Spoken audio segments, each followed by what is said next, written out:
Good morning student, मैं सत्यम कुमार श्रीवास्तव आपका सत्यम chemistry classes YouTube channel में स्वागत करता हूं।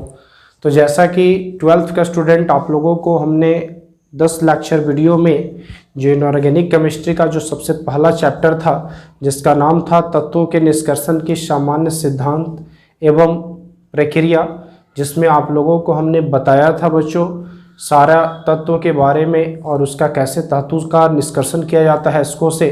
तो उसमें सारे लेक्चर वीडियो आप लोगों को काफ़ी इंपॉर्टेंट है और आप लोग उसको ध्यान से पढ़ेंगे और पढ़े भी होंगे। तो आज के वीडियो लेक्चर में बच्चों हम उसी चैप्टर का ऑब्जेक्टिव क्वेश्चन लेकर आए हैं, जिसमें आप लोगों को ये बताएंगे हम कि किस टाइप के इस चैप्टर से ऑब्जेक्टिव आपके एग्जामिनेशन में पूछे जाते हैं और ये ऑब्जेक्टिव आपके लिए कितनी इंपॉर्टेंट है। क्योंकि देखो आपको पता है कि हर बोर्ड एग्जामिनेशन में ऑब्जेक्टिव क्वेश्चन का महत्व वैल्यू बढ़ चुका है।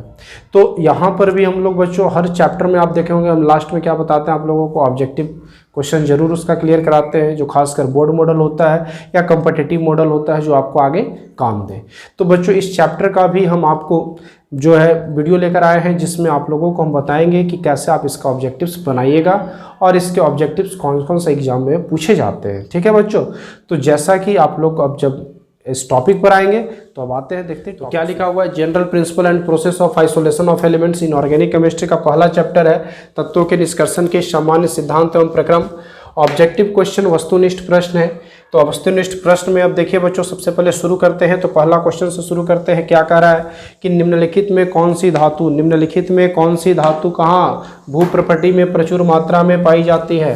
भूप्रपटी का मतलब होता है जमीन। जमीन में कौन सा धातु सबसे ज़्यादा पाया जाता है बच्चों? मैग्नीशियम, सोडियम, एल्युमिनियम और फेरस। एफी का मतलब फेरस यानी कि आयरन। तो इसमें सबसे ज़्यादा बच्चों होगा कौन? एल्युमिनियम। एल्युमिनियम मिट्टी में ज़्यादा पाया जाता है। इन सारे तत्वों में से कौन पाया जाता है? तो एल्युमिनियम तत्व सबसे ज़्यादा पाया जाता है। दूसरा क्वेश्चन पर आते हैं। दूसरा क्वेश्चन क्या कर रहा है? निम्नलिखित में कौन सी धातु प्रकृति में मुक्त अवस्था में पाई जाती है। तो आप लोगों को पता है बच्चों ऐसे क्वेश्चंस आप ऑब्जेक्टिव में ऑप्शंस देखकर जरूर बना लेंगे। तो देखिए ऑप्शंस क्या कह रहा है? सोडियम, लोहा, जिंक या सोना। तो देखो बच्चों हमने आपको बताया है कि वैसे धातु ही प्रकृति में मुक्त अवस्था में पाए जाते हैं जो क्या होते हो तो कम क्रियाशील होते हो, जिन पर वायुमंडलीय ऑक्सीजन, नाइट्रोजन, कार्बन डाइऑक्साइड ये सब का इफेक्ट नहीं पड़ता, यानी कि जो कम क्रियाशील होते हैं। और इनमें से सबसे कम क्रियाशील कौन होगा बच्चों?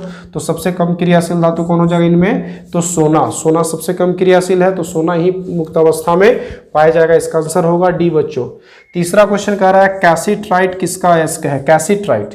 कैसिट्राइट जो है बच्चों इसका फॉर्मूला होता है, कैसिट्राइट का जो फॉर्मूला होता है वो होता है SnO2। क्या होता है कैसिट्राइट का फॉर्मूला?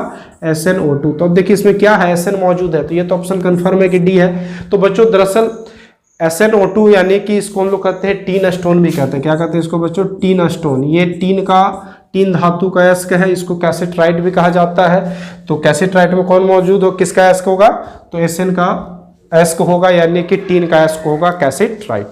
तो नेक्स्ट क्वेश्चन पे आते हैं बच्चों। नेक्स्ट क्वेश्चन कहता है क्वेश्चन नंबर 4 कि अयस्क में उपस्थित अशुद्धियों को क्या कहते हैं। तो आप लोगों को बताया बच्चों कि किसी भी अयस्क में उपस्थित अशुद्धियों को क्या कहते हैं? गैंग या मैट्रिक्स कहते हैं। क्या कहते हैं? गैंग या मैट्रिक्स। तो ऑप्शन मिला लीजिए। तो इसमें देखिए पहला ही ऑप्शन है गैंग, तो कौन सा सही आंसर हो जाएगा? ऑप्शन ए हो जाएगा। स्लैग कहेंगे नहीं, क्योंकि स्लैग जो होता है बच्चों किसको कहते हैं हम लोग?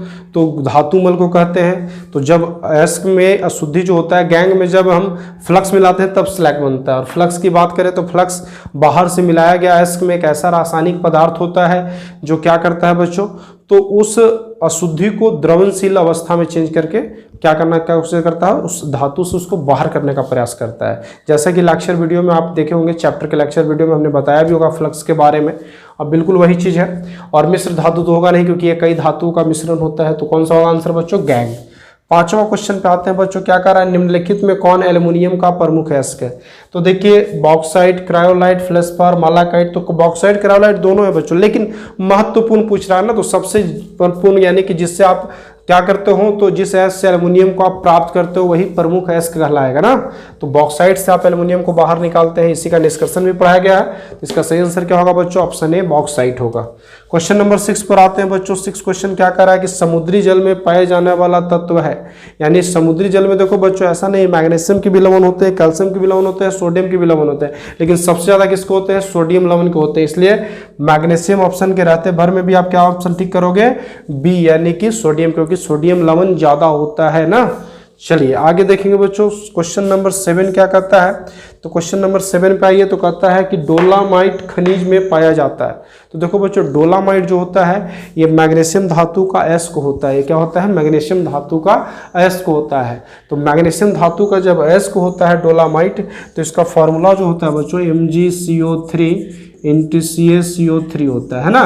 तो यानी कि इसमें मैग्नीशियम का कार्बोनेट है और किसका है? कैल्शियम का है। अयस्क किसका है बच्चों? मैग्नीशियम का है। तो ऑप्शन देख लीजिए कौन सा हो जाएगा? Mg, यानी कि डोलामाइट एक मैग्नीशियम का अयस्क होने के नाते इसमें क्या पाया जाएगा? प्रचुर मात्रा में, तो मैग्नीशियम यानी कि Mg पाया जाएगा। तो इसका सही आंसर होगा बच्चों ए। तो आप देखो बच्चों, ये 7 क्वेश्चन जो भी बताएं इसको जल्दी से नोट कर लेंगे। इसके बाद कुछ इंपॉर्टेंट क्वेश्चन और है जिसको हम बताते हैं, तो पहले आप इसको नोट कर लें। तो आइए स्टूडेंट, अब देखते हैं 7 ऑब्जेक्टिव के बाद अब आगे बढ़ते हैं, इस चैप्टर के ऑब्जेक्टिव 8 से शुरू करते हैं। तो देखो बच्चों, अब ऑब्जेक्टिव 8 से जो शुरू करने जा रहे हैं इसमें ध्यान देना है। ऑब्जेक्टिव नंबर 8 क्या कहता है? कहता है कि सल्फाइड अयस्कों को सामान्यतः सांद्रित किया जाता है। जो सल्फाइड अयस्क होते हैं बच्चों, उसको सांद्रित किसके द्वारा किया जाता है? यानी क्वेश्चन है सल्फाइड अयस्कों का सांद्रण किसके द्वारा किया जाता है? तो आपको हमने बताया बच्चों किसके द्वारा किया जाता है? फेन उत्प्लवन विधि के द्वारा। किसके द्वारा? फेन उत्प्लवन विधि के द्वारा। ये बिल्कुल सही आंसर होगा, क्योंकि आपको पता है कि सल्फाइड अयस्क में अयस्क के कण हल्के होते हैं, अशुद्धियां भारी होती है, और ऐसे अयस्कों को हम लोग फेन उत्प्लवन विधि के द्वारा सांद्रित करते हैं। तो इसका सही आंसर है ए। चलिए क्वेश्चन नंबर 9 में आते हैं बच्चों। क्वेश्चन नंबर 9 क्या कह रहा है कि देखिए, स्मेल्टिंग का मतलब होता है प्रद्रावण। प्रद्रावण में धातु के ऑक्साइड के अवकरण में कौन संयुक्त हो जाता है? तो सबसे ज्यादा अवकरण में कार्बन का इस्तेमाल किया जाता है। किसका इस्तेमाल किया जाता है बच्चों? कार्बन का। कहाँ है? ऑप्शन नंबर ए हो जाएगा। इसका सही आंसर क्या हो जाएगा? ऑप्शन नंबर ए, यानी कि कार्बन। देखो, कार्बन मोनोऑक्साइड और एल्युमिनियम भी अवकरण में प्रयोग किया जाता है बच्चों, लेकिन कार्बन के बाद कार्बन से जो अवकरण नहीं होता उनको कार्बन मोनोऑक्साइड और एल्युमिनियम में कन्वर्ट करके हम लोग क्या कराते हैं? तो ये अवकरण की क्रिया कराते हैं। ठीक है बच्चों। तो क्वेश्चन नंबर 10 पे अब आते हैं। क्वेश्चन नंबर 10 क्या कहता है कि कॉपर पाइराइड्स का सूत्र है। कॉपर पाइराइड्स का सूत्र है। कॉपर पाइराइड्स का क्या सूत्र होना चाहिए बच्चों? तो आपको हमने बताया है। तो देखिए, इसमें 4 ऑप्शन है, CuFeS2, Cu2S, Cu2O या CuFeC। तो क्या हो जाएगा? Cu2S, CuFeS2। क्या आंसर हो जाएगा इसका? CuFeS2, यानी ऑप्शन नंबर ए सही होगा। यानी कॉपर पाइराइड्स का सही सूत्र क्या होता है? CuFeS2 होता है। ठीक है। चलिए क्वेश्चन नंबर 11 में आते हैं बच्चों। क्वेश्चन नंबर 11 क्या कहता है कि निम्न में से कौन सी धातु विद्युतीय विधि के द्वारा निष्कर्षित नहीं किया जाता है? देखो बच्चों, अधिकांश धातुएं, वो चाहे आपका एल्युमिनियम हो या कॉपर हो या जस्ता हो, सबको हम लोग विद्युतीय या तो अवकरण कराते हैं या वैद्युत शोधन कराते हैं। कोई ना कोई में विद्युतीय विधि का इस्तेमाल हम लोग अयस्कों में करते ही करते हैं। सिर्फ एक अयस्क को छोड़ दिया जाए, इसमें 4 ऑप्शन देखिए कौन है। तो इसमें है मैग्नीशियम, सोडियम, एल्युमिनियम, आयरन। ये बिल्कुल सही आंसर है, आयरन ही होगा, क्योंकि आयरन को हम लोग वात भट्टी या अभिधमन भट्टी में अवकरण की क्रिया कराते हैं बच्चों, और उसी से हम लोग क्या प्राप्त करते हैं? तो लोहा को निष्कर्षित करते हैं। यानी कि इसका सही आंसर क्या होगा? तो ऑप्शन डी होगा। चलिए क्वेश्चन नंबर अब 12 पर आते हैं बच्चों। 12 क्या कहता है क्वेश्चन कि बॉक्साइट के शोधन में कौन सा विधि प्रयुक्त होता है? तो हमने बताया था बच्चों कि जब हम एल्युमिनियम के अयस्क की बात करते हैं बॉक्साइट की, तो बॉक्साइट अयस्क का जो सांद्रण होता है वो निच्छालन विधि के द्वारा होता है, क्योंकि बॉक्साइट का अयस्क जो है न फेन उत्प्लवन विधि, न द्रवण जो आपका गुरुत्व विधि, न विद्युत चुंबकीय प्रेरण विधि, यानी और न हाथ से चुनकर, इसको हम किसी भी तरीके से अलग नहीं कर सकते। जब भी अलग कर सकते हैं तो निच्छालन विधि से ही अलग कर सकते हैं। तो इसका ऑप्शन हो जाएगा ये, क्या हो जाएगा? निच्छालन। चलिए क्वेश्चन नंबर 13 पर आते हैं। 13 क्या कर रहा है कि निम्न में से कौन आयरन का अयस्क नहीं है, लोहा का अयस्क कौन नहीं है बच्चों? तो इसमें देखिए ऑप्शन देखिए, लिमोनाइट आयरन का अयस्क है, मैग्नेटाइट आयरन का अयस्क है, कैल्सिट्राइट किसका अयस्क है? टीन का अयस्क है। इसलिए ऑप्शन सी क्या होगा? ये लोहा का अयस्क नहीं है, आयरन का अयस्क नहीं है। तो ऑप्शन कौन हो जाएगा? सी। इसका सही आंसर करेक्ट होगा सी, यानी कैल्सिट्राइट टीन का अयस्क है, आयरन का अयस्क नहीं है। चलिए क्वेश्चन नंबर 14 पर आते हैं बच्चों। 14 क्वेश्चन कहता है कि निम्न में किस धातु का निष्कर्षण में एल्युमिनियम का उपयोग किया जाता है? तो हमने बताया था बच्चों कि जब कोई भी धातु का ऑक्साइड अगर कार्बन और कार्बन मोनोऑक्साइड से अवकृत नहीं होता है, तब जाकर उसे हम किसके द्वारा कराते हैं? तो एल्युमिनियम के द्वारा अवकरण कराते हैं, जिसमें खासकर डी ब्लॉक एलिमेंट्स, चाहे आपके क्रोमियम हो या फिर आपके मैग्नीज हो, ये सब तत्वों का हम लोग इस्तेमाल करते थे। किसमें? चाहे वैनेडियम, क्रोमियम जो भी हो, इस सब का इस्तेमाल किसमें करते थे हम लोग? एल्युमिनियम अवकरण विधि में, एल्यूमिनोथॉर्मिक विधि में। तो यानी कि इसमें से किस धातु का ऑक्साइड का निष्कर्षण में एल्युमिनियम का प्रयोग किया जाएगा बच्चों? तो मैग्नीज में भी होना चाहिए, क्रोमियम में भी होना चाहिए, कैल्शियम में नहीं होना चाहिए। तो डी ऑप्शन देखिए क्या करा, ए और सी दोनों, यानी कि ऑप्शन ए भी होगा सी भी होगा, बिल्कुल सही आंसर है, ए और सी दोनों होगा। चलिए क्वेश्चन नंबर 15 पे आते हैं बच्चों। 15 क्या कहता है कि निम्न में से किस विधि द्वारा अशुद्ध निकेल को शुद्ध किया जाता है। क्या कह रहा है कि निम्नलिखित में कौन सी विधि ऐसी है जिसमें अशुद्ध निकेल को हम लोग शुद्ध करेंगे। तो देखिए बच्चों, आपको हमने बताया था वेपर फेज रिफाइनिंग, उसमें दो विधि बताया था हमने, एक मॉन्ट्स प्रोसेस और दूसरा वन आर्केल। मॉन्ट्स में हमने क्या किया था, मॉन्ट्स प्रोसेस में हमने अशुद्ध निकेल को शुद्ध किया था, जबकि वन आर्केल में हमने क्या किया था, तो अशुद्ध टिटेनियम को हमने क्या किया था, शुद्ध किया था। तो यहाँ पर निकेल का रहा बच्चों, तो कौन सा होना चाहिए, मॉन्ट्स विधि होना चाहिए ना, क्योंकि वन आर्केल अगर यही टिटेनियम होता तो कौन सा विधि लिख देते हैं, वैन आर्कोल विधि। एक ऑब्जेक्टिव और बढ़ गया। अगर यही कहता है कि निम्न में से किस विधि द्वारा शुद्ध टिटेनियम को शुद्ध किया जाता है, तो आप ऑप्शन क्या मारते हैं, वन आर्केल विधि। लेकिन यहां पर क्वेश्चन क्या कर रहा है कि एल्यूमिनियम अशुद्ध निकेल को शुद्ध किसके द्वारा किया जा रहा है, तो यहां होगा मॉन्ट्स प्रोसेस यानी मॉन्ट्स विधि। चलिए क्वेश्चन नंबर 16 क्वेश्चन पर आते हैं बच्चों। Top 16 question. फफोलेदार तांबा क्या है, फफोलेदार तांबा, इसको हम लोग इंग्लिश में पता है क्या कहते हैं, ब्लिस्टर कॉपर कहते हैं। क्या कहते हैं, ब्लिस्टर कॉपर। ये कोई ब्लिस्टर नहीं है बच्चों, नाम से मत सोचिएगा, जैसे कहते हैं ना ब्लिस्टर मतलब कोई बहुत है ना हाई लेवल रैंक, नहीं, ब्लिस्टर कॉपर यानी एक कॉपर का शुद्ध रूप होता है बच्चों।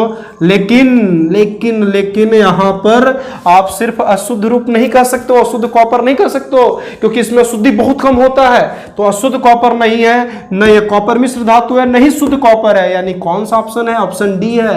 यानी कॉपर तो है लेकिन जिसमें सिर्फ 1%, कितना, सिर्फ 1% अशुद्धि अगर होगा तभी इस कॉपर को आप कहेंगे ब्लिस्टर कॉपर या फफोलेदार तांबा या फफोलेदार कॉपर। ठीक है बच्चों। चलिए question number 17, last question, very very important question. 17 question, top 17 question में आ गए हैं।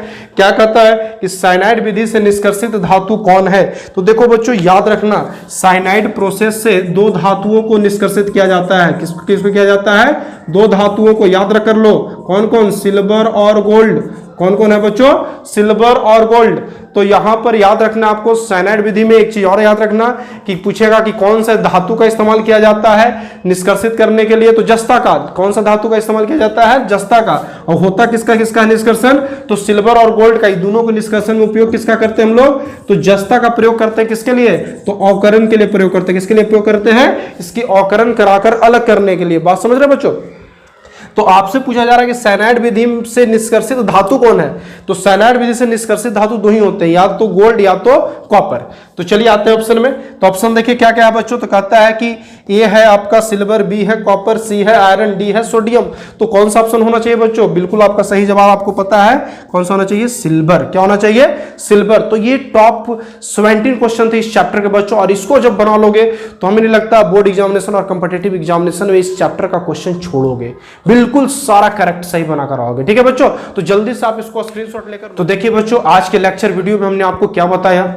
तो इनऑर्गेनिक केमिस्ट्री के पहले chapter general principle and process of isolation of elements, यानी कहने का मतलब तत्वों के निष्कर्षण के सामान्य सिद्धांत एवं प्रक्रम के 10 लेक्चर वीडियो में थ्योरी पढ़ा देने के बाद आज हम आपको एक 11वें लेक्चर वीडियो में हमने आपको लेकर के आया तो टॉप 17 ऑब्जेक्टिव क्वेश्चन।